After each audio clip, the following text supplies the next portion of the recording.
Hello बच्चों, let's see the question. Question says the largest bond angles in, हमें जो compound दिए गए हैं हमें देखना है कि किसमें बॉन्ड एंगल लार्जेस्ट होता है या फिर हायर बॉन्ड एंगल होता है।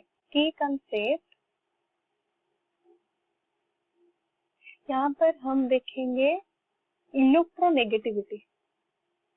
Electronegativity of element.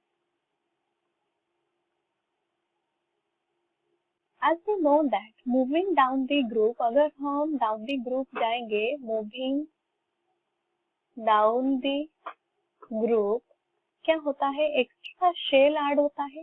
Due to adding of the cell यहाँ पर क्या होता है, radius of the element increase हो जाएगा, इंक्रीज। और रेडियस एलिमेंट इंक्रीज का होता है तो उसमें क्या होगा, जो इलेक्ट्रोनेगेटिविटी होगा that will be gradually decreasing. Electronegativity decreases.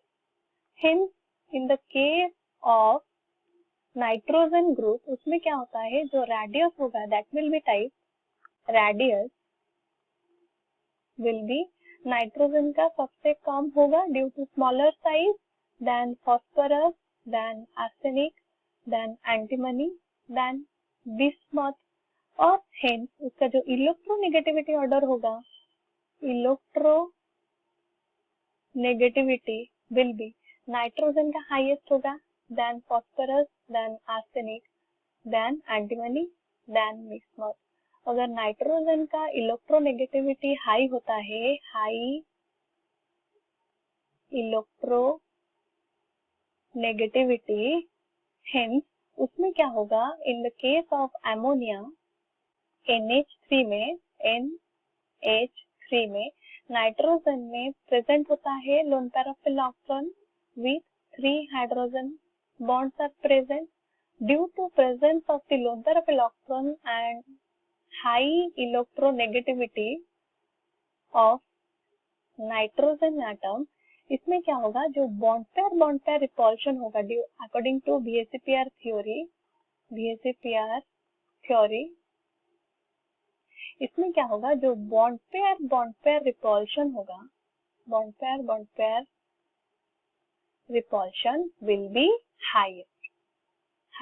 अगर बॉन्ड पेयर रिपल्शन ज्यादा होता है तो उसमें bond angle will be higher. Bond angle is more and at the same time फिर कंपेयर विथ वाटर में क्या होता है, वाटर का स्ट्रक्चर क्या होगा, OH। और यहाँ पर ऑक्सीजन में प्रेजेंट होता है 2 lone pair of electron present. और लोन पेयर ऑफ इलेक्ट्रॉन 2 अगर प्रेजेंट होगा, lone pair bond pair repulsion will be little less and hence अगर हम वैल्यू देखेंगे बॉन्ड एंगल का, ASH3 having bond angle 91 degree, whereas ammonia का bond angle होता है 107 degree and water is having the bond angle 104.5 degree and PH3 का bond angle होता है 92 degree. Hence, the highest bond angle is having ammonia 107 degree. Correct option will be option B. I hope you understood it well. All the best.